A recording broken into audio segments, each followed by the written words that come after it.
et de la gratitude envers ceux du maquis Birakem qui, par leur sacrifice, ont sauvé l'honneur de notre patrie.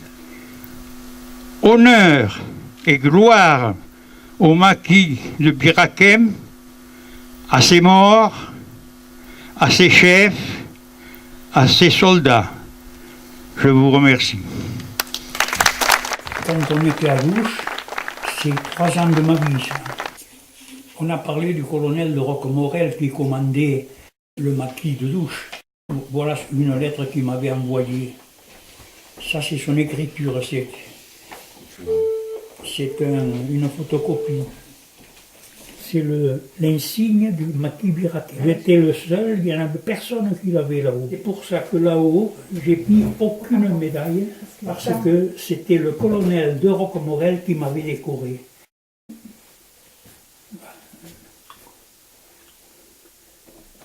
Et la devise, marche ou crève, du maquis Birakem. C'est pas moi qui l'ai dit, c'est le chef du maquis qui disait que le maquis Birakem a eu 104 morts. Si on va là où il y a le monument à Mourez, il y a 104 croix blanches. J'ai dit, le maquis Birakem est un maquis mortifère. C'est-à-dire que le pourcentage de morts par rapport à l'effectif, c'est un des plus élevés. Et alors, il a expliqué, le colonel de Roquemorel, qui étaient ces maquisards. C'était des jeunes. C'était des jeunes des écoles supérieures de Toulouse. Et ces jeunes n'avaient aucune formation militaire.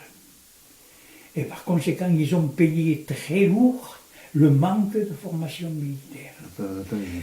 Et contrairement à l'article, ils étaient mal armés, ils n'étaient pas suffisamment armés. Et c'est pour ça qu'il y a eu tant de morts. Le colonel parle d'esprit de sacrifice. Et c'est vraiment l'esprit de sacrifice de ces jeunes qui n'ont pas vu le danger. Ils sont allés au combat, ils n'ont pas vu le danger, et ils ont eu des pertes énormes, 104 morts. La guerre, ça m'a pris 3 ans. C'est vrai que je m'en suis donné à fond pendant 3 ans. À l'école normale, j'étais à l'école normale de Montpellier en 1939-40.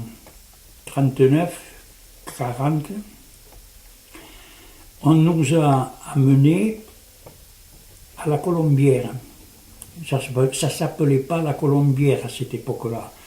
Ça s'appelait Fondorel. Ça s'appelait Fondorel. Ça s'est appelé la Colombière après. Et là, à Fondorel, on a vu des personnes handicapées mentales.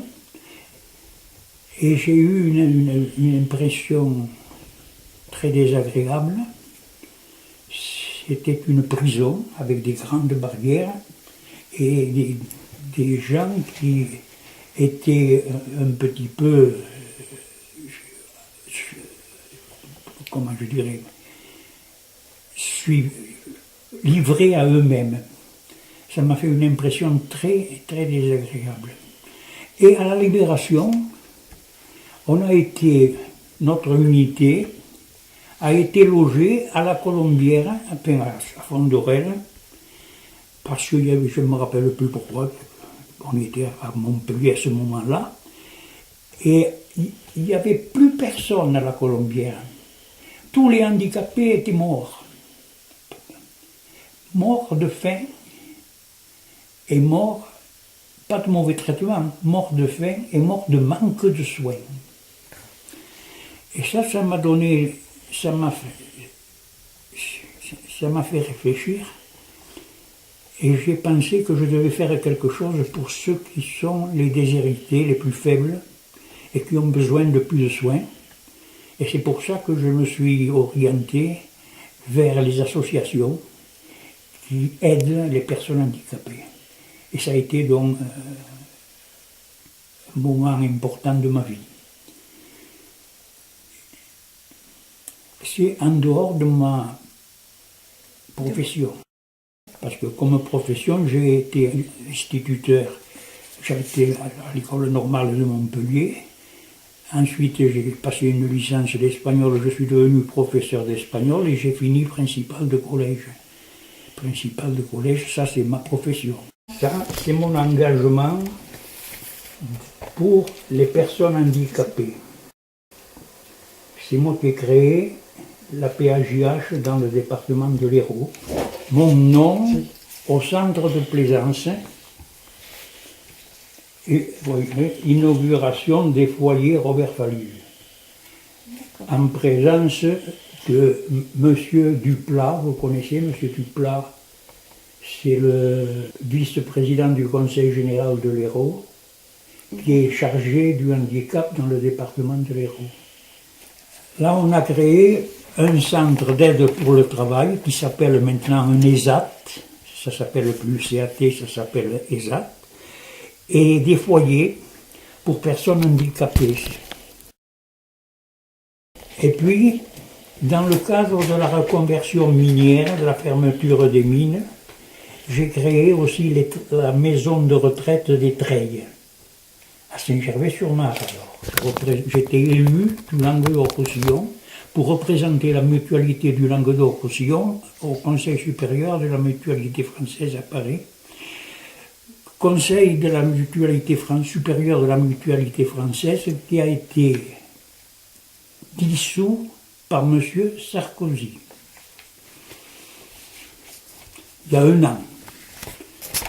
Il n'existe plus. C'était une structure de concertation et partout où il y a de la concertation, ça veut dire qu'on tient compte de la vie de chacun et ça a été exclu. On n'avait pas besoin de notre avis. Et oui. J'ai été pendant des années le représentant et puis on a été exécuté. Ensuite, pour ce qui est du handicap, j'ai été aussi le président de l'URAPACH du département de la région Languedoc-Roussillon. C'est-à-dire j'étais l'élu des 5 départements du Languedoc-Roussillon pour l'URAPACH. Et ça a été une grande partie de ma vie en dehors de ma profession.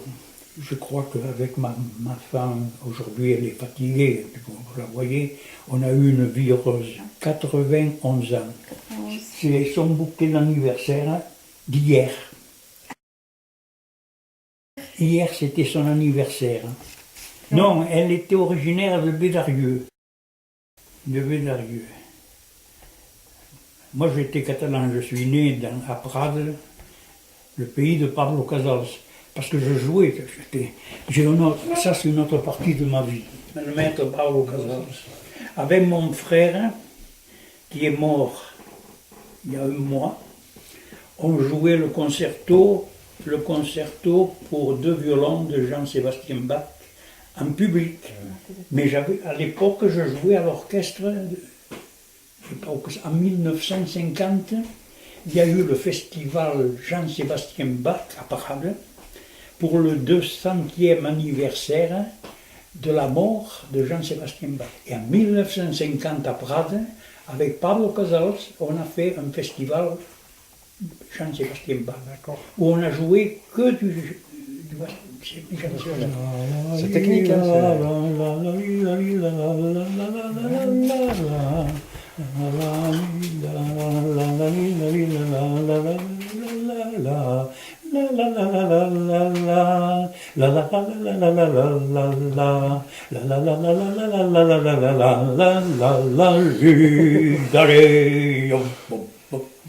Il est beau, hein? Ça éclate de partout. Avec mon frère, le pauvre, il est mort il y a 1 mois. Et tous mes anciens élèves, ils me téléphonent, ils sont gentils comme tout. C'est agréable.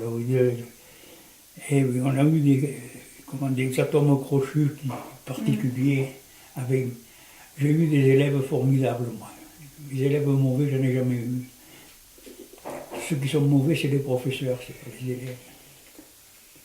Non pas que moi les politiques, je ne les juge pas, c'est la personne. Il y a des personnes qui sont bien partout, dans tous les partis politiques, et des personnes qui se mettent là pour autre chose que le bien public. C'est pour ça qu'il faut être schizophrène quand on fait de la politique, il faut être schizophrène. C'est-à-dire le discours, d'un côté, qui est et les actes qui sont contraires au discours. Il faut pouvoir le faire, moi je ne peux pas.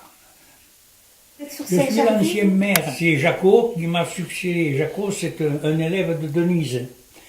C'est un de nos élèves. Quand on est arrivé ici, il avait 4 ans, Jacot.